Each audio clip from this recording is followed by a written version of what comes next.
SWARNA MAHAL e-store. Buy jewelry and gold coins online. Get it delivered to your home. Visit www.swarnamahal.com. Enrich Stockbroking, Ungal Abhimana online trading partner. I'm a very small part of a very large wheel that sort of manages a Christopher Nolan film.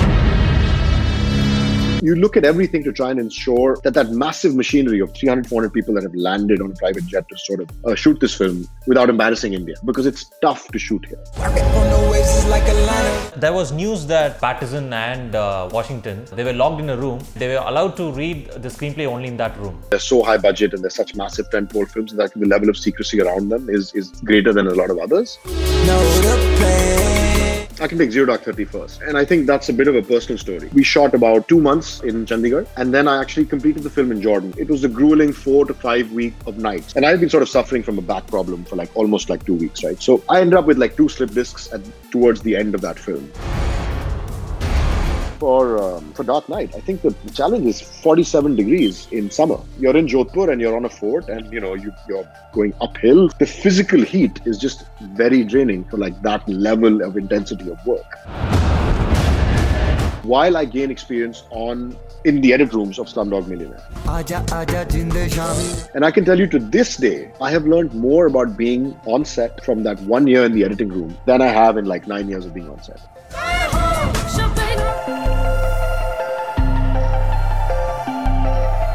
Hi, Mr. Udayan. Hi, how are you? Welcome to the show. Thank you. You've worked in a lot of international films, very interesting projects. So your very recent film would be Tenet. That's right. Right? Tenet is a palindrome. How much does this apply to the core idea of the film? Yes, it's a palindrome and it's really interesting. I know as much as you know. I watched the trailers. I love the film. I was there for a few filming days, but I know nothing about the overall macro picture of the film. I'm looking forward to watching it as much as you are. You chose to die instead of giving up your colleagues. Christopher Nolan. He has a lot of fans here in India. So you've worked with him in Dark Knight Rises, now Tenet. So what is it like to be in the shooting spot of a Christopher Nolan film? I mean, look, I'll be honest, that I'm a very small part of a very large wheel that sort of manages a Christopher Nolan film, right? So Dark Knight shot for a very few days here, Tenet shot for a very few days here. But I'll be honest, it is probably a great privilege to be on that film set, because not only are you working with the top talent of international crew, but you're also working for someone who has a vision that is pretty exceptional. But, working on that set is just a very, very professional experience where departments are responsible for their own crew, personnel, and requirements. You're responsible for your own department to begin with, and then you're sort of overseeing the Indianness of it all. And you're kind of doing more than perhaps assistant directors would do abroad, because given the experience I have and given the fact that I understand how, well, I can anticipate what will go wrong in India better. The experience is problem solving. The experience is, what do I do to ensure that a big budget film with high stakes and a high profile director goes as smoothly as India will allow. You look at everything to try and ensure that that massive machinery of 300, 400 people that have landed on a private jet to sort of shoot this film actually manage to get what they want without embarrassing India, because it's tough to shoot here. It's tough to shoot here for an Indian crew. It's definitely tougher to shoot as a big international crew. The experience is amazing. You learn from every single day in every single department, and you learn from the man himself. So, yeah. So how did you enjoy shooting the portions in India in Tenet movie? I think enjoy is hard. You enjoy it when it's over. You enjoy it when the day is wrapped. Oh, you really? enjoy it when you're done filming, because it's high pressure. It's tough. It's India. It's Bombay. You try and relish the challenge and take it up as a day by day, scene by scene, setup by setup, problem solving exercise. And you're able to sort of relax your way through it and know that, look, I've put all the right prep in place. I have the right crew. This is the top talent of India. It will happen. And you try and sort of just enjoy the chaotic process through the day. But you are definitely, on your A game, counting the hours that it actually gets done within time, on time, within budget, and the day is done, and what we anticipated to do is done. So yes. How would you like to die? Old. There was news that Patterson and Washington, they were locked in a room and they were allowed to read the screenplay only in that room. Is this the same with all the international films that you work with, secretive nature? I think not. I think this is an exception. I think these kind of films are, they're so high budget and they're such massive tentpole films that I think the level of secrecy around them is greater than a lot of others. I would say it's a mix. I did two films called The Best Exotic Marigold Hotel, lovely films. The script is not something that you keep as sacrosanct. I mean, yes, it's you have watermarks and you don't leak the script, but it's not like the kind of thing that's kept in a safe. But if I do like a 0 Dark 30, which is Osama bin Laden assassination, etc., the script is far more delicate. The material is sensitive, so it's kept under lock and key. You make sure you keep tracks of copies with watermarks and distribution. You collect your sides at the end of the day. The same goes for the bigger, higher profile stuff like the Christopher Nolan stuff. So it sort of depends. I think it depends on the complexity of the subject matter, the sensitivity of the subject matter. In general, international cinema will respect that page a lot more than we do here. I think there is a level of respect that page is given, that it's not left lying around, it's not shared, aimlessly or, here and there. They're quite careful about leaks. And I think that's sort of starting to happen in our system as well. Tenet is going to release on 26th, I guess. So how do you feel before such releases? Although being part of the direction team, working on the Indian schedule, but still, how do you feel before the release of such big films? I think you feel really proud. There's no doubt about it. It's one of the biggest films I've ever worked on, right? And I think there's probably no bigger film I will work on. I think it probably will remain one of the biggest films that I work on, right? So, I mean, you realize that you're a very small part of a larger multi-country film. But, even when you look at like shots of India in the trailer, you feel really happy. Because you feel like all those months of effort that sort of went into this massive film that has a small section in India, they look great. So, I mean, you feel a mixture of like pride and happiness, and you also feel a level of horror and terror that like, oh my God, I hope India looks okay. Like, I hope we don't look, I hope the extras don't look terrible. I hope like we don't look, I hope it doesn't look too chaotic. I hope that, they've represented India well. I'm not saying for Tenet, but like other, like films often, or foreign films will often represent India in a certain light, correct? Yeah. It's their vision of India. Start looking at the world in a new way. So you're always like kind of nervous about, like, is it going to be okay? Like, is it going to be legit? Like, does it paint India in like a bizarre light?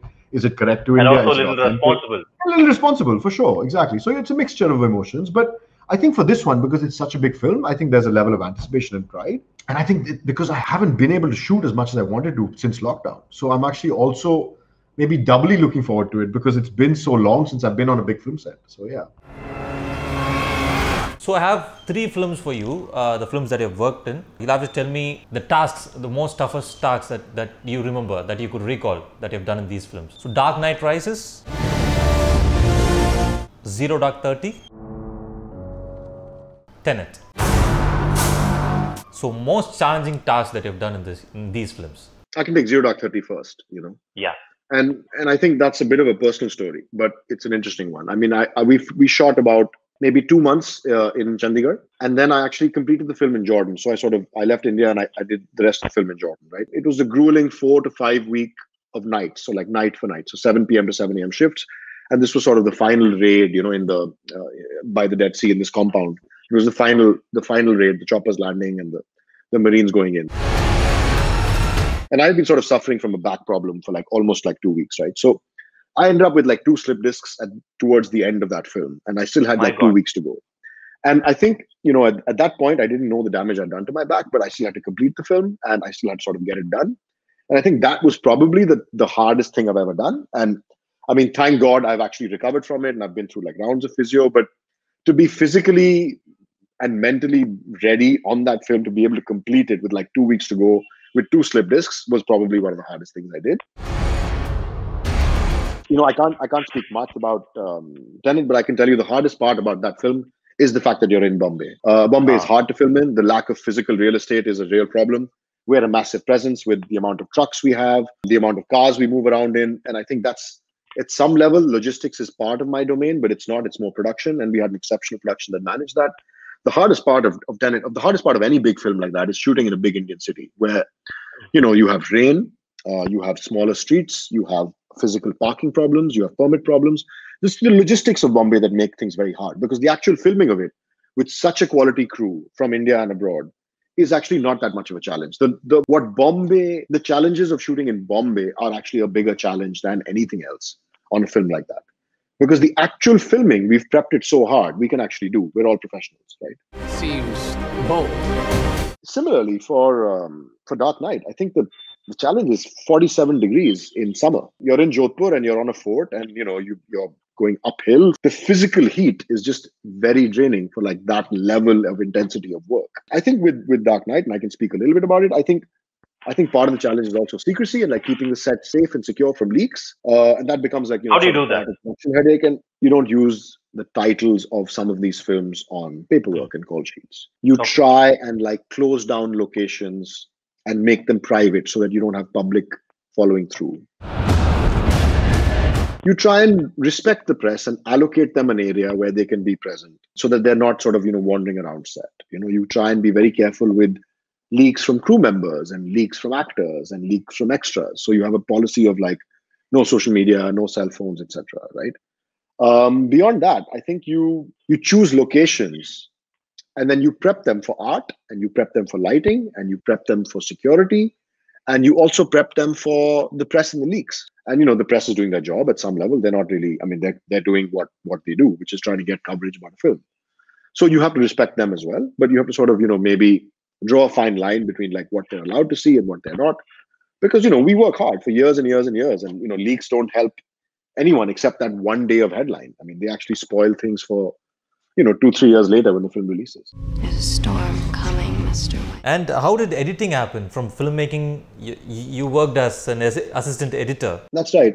That's my only experience on a big film as an editor. I won a scholarship from India, actually, called the INLAC Scholarship. And the scholarship sort of supported me financially for 2 years. I spent a year in New York and I worked on distribution. And you support me to be an independent filmmaker who can come back to India and make films for India, while I gain experience in the edit rooms of Slumdog Millionaire. And I can tell you to this day, I have learned more about being on set from that 1 year in the editing room than I have in like 9 years of being on set. Who wants to be a millionaire? Because it actually comes together right there. So scene coverage, access, performance. In the heat of the moment, sun is setting, you're on take 11, actors haven't delivered, you have one close-up left, you're fighting the light. You try and do what you can, but you try not to go overtime, you try not to push, you get what you can and you move on. 4 months later, when you're looking at it on the edit, you're like, oh man, if I had just like stayed 20 minutes more and I had like one more take, I wouldn't be editing around this actor's performance, or I wouldn't be, the light would not be not matching. So you learn a lot from sitting through a film like Slumdog Millionaire from beginning to end in post-production, because you get to see the chaos of India represented, on a timeline, and you see what works and you see what doesn't. You see the choices an editor makes, the choices a director makes, what takes make it to the final cut, what to watch out for in performance, what to watch out for in continuity, what to watch out in a macro story arc, right? So it helps you become a producer, which I'm sort of now. It helps you become a better assistant director, which I continue to do. It helps you become a better storyteller, right? You learn that in the process of editing. You learn that while doing post-production.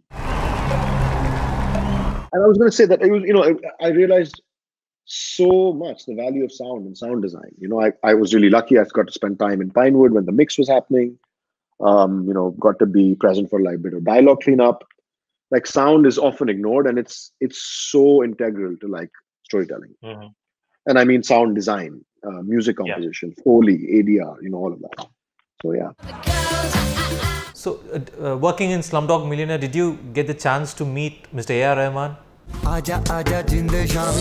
Yes, very briefly. We were in London in the cutting rooms at Celador Films in Covent Garden.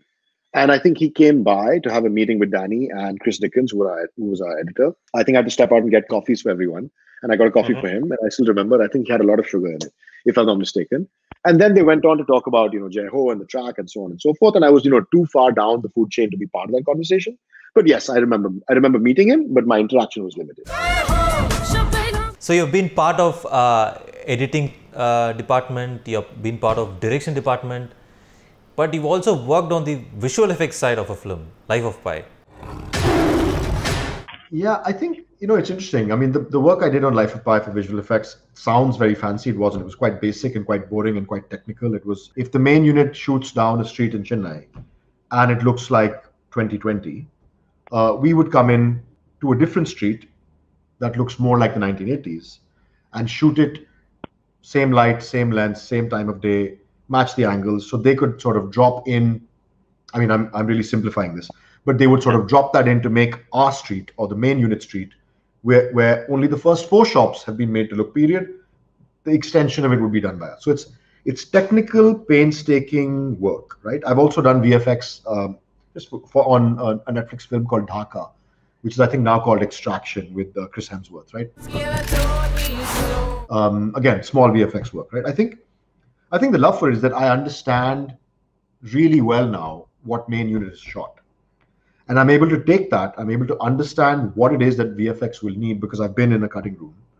And I'm able to translate that into on-set requirements. So the skill set remains the same. You're being an assistant director or a producer for the main unit or for the VFX unit. The advantage of doing this is that I understand how VFX works on the main unit, and I'm able to do it for second unit or VFX unit. Your love for cinema, when did you decide that you should be a part of filmmaking?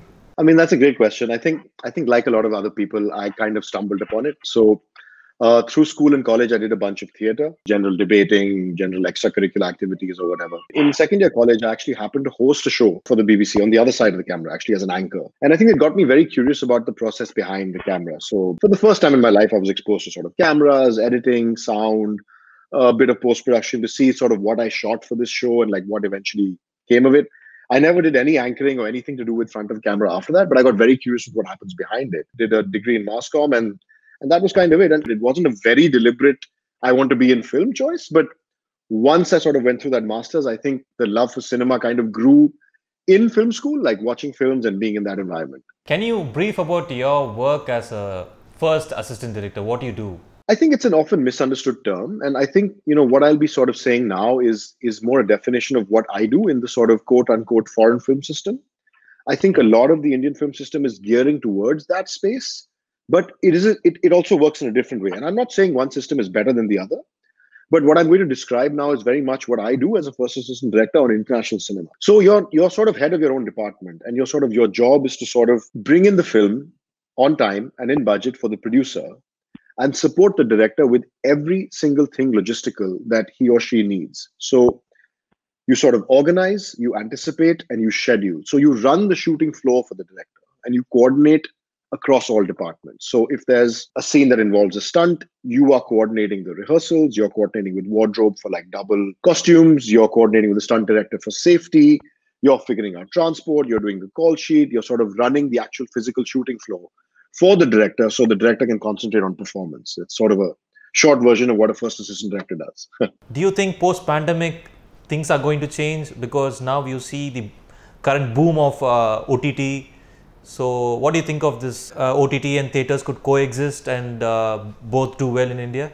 I think it's a tough question. I think it's tough to predict. But I'll tell you what I believe, and I'm no expert on distribution. I think the trends accelerate, the pre-pandemic trends accelerate. And I think the films that were in any case looking at OTT for distribution will continue to do so, and I think they'll do well.